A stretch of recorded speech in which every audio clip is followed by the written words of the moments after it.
যে তুমি তোমার সন্তানের উপর রাগ করে আছো কেন? ডাক দিয়ে কই, নবীজি ইয়া রাসূলুল্লাহ, এই সন্তান যেই দিন তাইকা আমি মায়ের পেটের ভিতরে, ওই দিন তাইকা আমি মা ভালো মতন খাই নাই, ভালো মতন ঘুমাইতে পারি নাই, ভালো মতন উঠতে পারি নাই, ভালো মতন বসতে পারি নাই। হুজুর, ও নবীজি, ইয়া রাসূলুল্লাহ, ইয়া হাবিবাল্লাহ, এই সন্তানের জন্যই আমি মা বালিশের কাতার ধরে ধরে টানছি, বিছানার চাদর ধরে ধরে টানছি। নবী গো, ইয়া রাসূলুল্লাহ, ইয়া হাবিবাল্লাহ, এই সন্তানের জন্যই আমি মা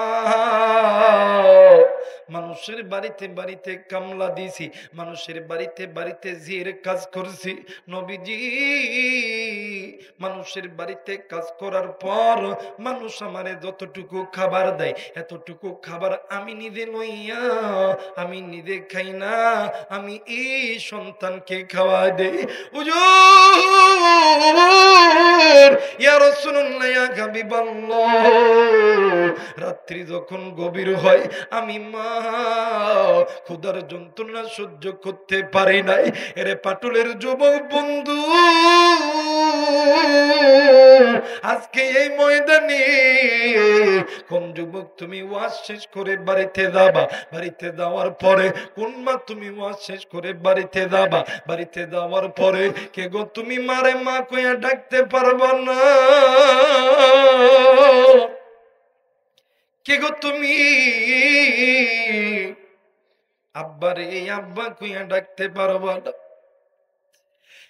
মুসলমান বন্ধু, যুবক রে, এই দুনিয়ার জমিনে মা যারা রে, বাপ যারা রে, এর মতন দুনিয়ার কেউ নাই রে বন্ধু। কিন্তু মা যারা নাই রে, বাবা যারা নাই রে, এর মতন দুঃখের কেউ নাই রে বন্ধু। মুসলমান বাবাজি, আমি আমার কথাই বলি রে বন্ধু, বছরে দুইটা ঈদের দিন, একটা হইল ঈদুল ফিতর, আর একটা হইল ঈদুল আযহা।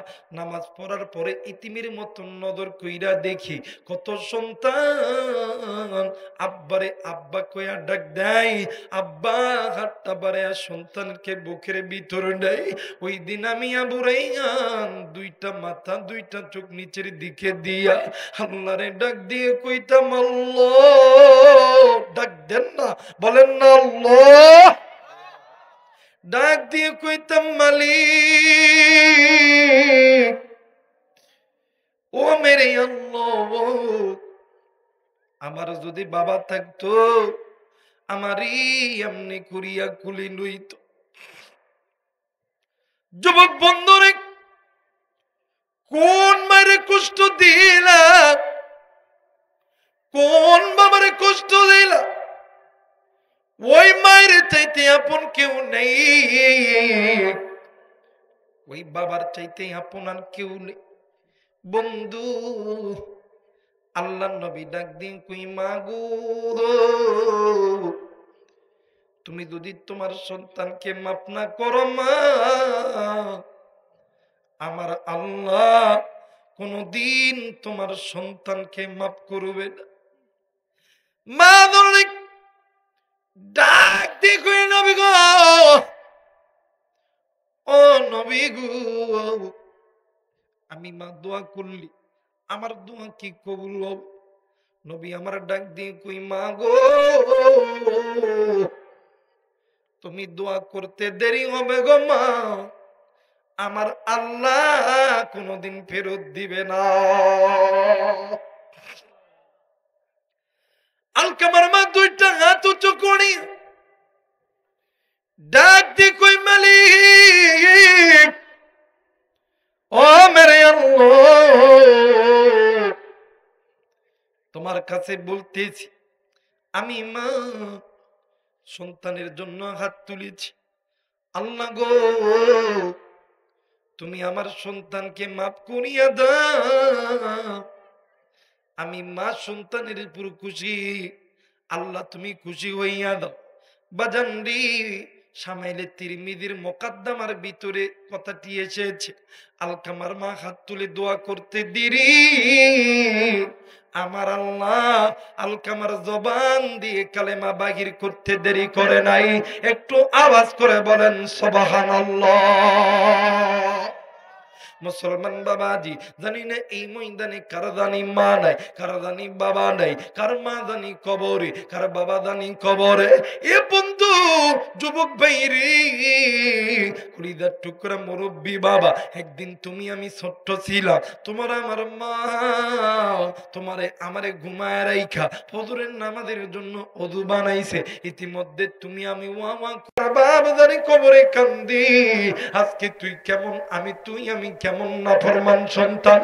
এ বন্ধু আজকে তুই আমি কেমন সন্তান মা বাবার জন্ম দিছে, আজ মা বাবা কবরে, সপ্তাহে একটা দিন কবর জিয়ারত করতে পারি না।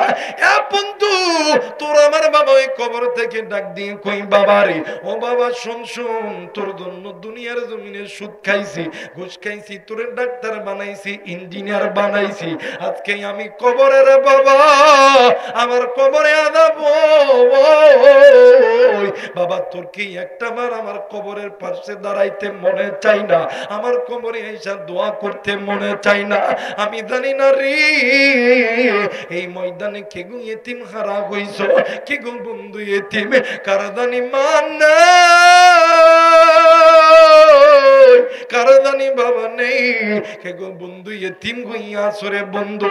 এ বন্ধু আজ থেকে বাদান নেই আমার কয়েকদিন আগের ঘটনা, 20 থেকে 21 দিন মানে আগের ঘটনা, সম্ভবত ফেব্রুয়ারি 21 তারিখে আমি গেছিলাম গো বন্ধু ফরিদপুর জেলায় বয়ানের জন্য যাওয়ার পর আমি যাইয়া দেখি ওই এলাকায় একটা লোক মারা গেছে। এই লোকটা মারা যাওয়ার কারণে এলাকার ভিতরে মাহফিল বন্ধ। এ বন্ধু ওই লোকটাকে দেখার জন্য যখন গেলাম, যাইয়া দেখি ওই বাড়ির ভিতরে হাজার মানুষগুলো কান্দে। আমি জিজ্ঞাসা করছি বাবা গো এই মানুষ কেমনি করে মরল? কই ডাক দিয়ে কই হুজুর এই লোকটির আদরের 2টা সন্তান, আজকে ওয়াজের দিন বাবাকে বলছে বাবা এই জিনিসটা খাবো, বাবা এই জিনিসটা খাবো। বাবা সন্তানকে জিনিস নিয়ে আনা মানে জিনিসটা দেওয়ার জন্য বাবা বাজারে গেছে। বাজার থেকে জিনিস নিয়ে আসার সময় বাবা রোড অ্যাক্সিডেন্টে মারা গেছে। এ বন্ধু ওই লোকটিকে দেখতে যাইয়া নজর কইরা দেখি ওই লোকটির একটা কন্যা সন্তান বয়স হইতেছে 3 বছর, আর একটা সন্তান বয়স 8 বছর। এই যে কন্যা সন্তান 3 বছর বয়স, এই কন্যা সন্তান বাবার কোলে মানে বাবার মাথার সামনে দাইয়া, লাশের মাথার সামনে দাইয়া ডাক দিয়ে কই আব্বা গো আপনি কেন কথা বলেন না? ও বাবা আপনি কেন ওঠেন না? আপনি কেন কথা বলেন না? ওঠরে বাবা উঠ, আমি জীবনে কোনোদিন তোমার কাছে আর কোনোদিন জেদ করব না, একটা বারও তুমি ওঠো না। ও বাবা তুমি একটা বার আমারে কুলিদা বলিয়া ডাক দাও না। এ বন্ধু ওই ছোট্ট বাচ্চার কান্না দেখিয়া এলাকার শত শত মানুষগুলো কান্দে। কয়েকজন মহিলা মিলিয়া ওই বাচ্চারে যখন টান দিতে লাগছি, ওই বাচ্চা বাবার কন্যাটা এমন ভাবে ধরছে, ডাক দিয়ে কই না না আমি আমার বাবার ছাড়া যাবো না। আমার বাবা কেন কথা কয় না? আমার বাবার কি হয়েছে? আমার বাবা কেন কথা বলে না? এ বন্ধু এই কলিদার টুকরা মা দেখার নাই, এই কলিদার টুকরা বাপ দেখার নাই। আজকে মা কবরে, আজকে বাবা কবরে, আজকে ওই মায়ের জন্য আমি মুসাফিরের সঙ্গে কে কে দোয়া করতে রাজি আছেন? 2 হাত উঠিয়া আল্লাহরে দেখাও। আল্লাহ তুমি কবুল করো। ও মালিক তুমি নজর কইরা দেখো গো আল্লাহ। আল্লাহ পিতা মাতার নেককার সন্তানগুলি হাত উঠাইছে, আল্লাহ নাফরমান সন্তানগুলি চলিয়া গেছে। ও মালিক আমরা যারা হাত তুলেছি মা বাবার জন্য, আল্লাহ তুমি আমাদের জিন্দগির গুনাহগুলোকে মাফ করিয়া দাও। আল্লাহ আমাদের জন্য আমাদের মা বাবা কষ্ট করেছে, আল্লাহ মা বাবার কবরগুলোকে আল্লাহ তুমি মাফ করে দাও। একটু জোরে জোরে বলেন আমিন। লা ইলাহা, আরো জোরে লা ইলাহা, আরো জোরে লা ইলাহা। মুসলমান ভাইরা আমার বন্ধুগণ, আপনাদের এলাকার ভিতরে আমার মা বোনেরা মোট টাকা দিয়েছে 48,086 টাকা। নারায়ে তাকবীর।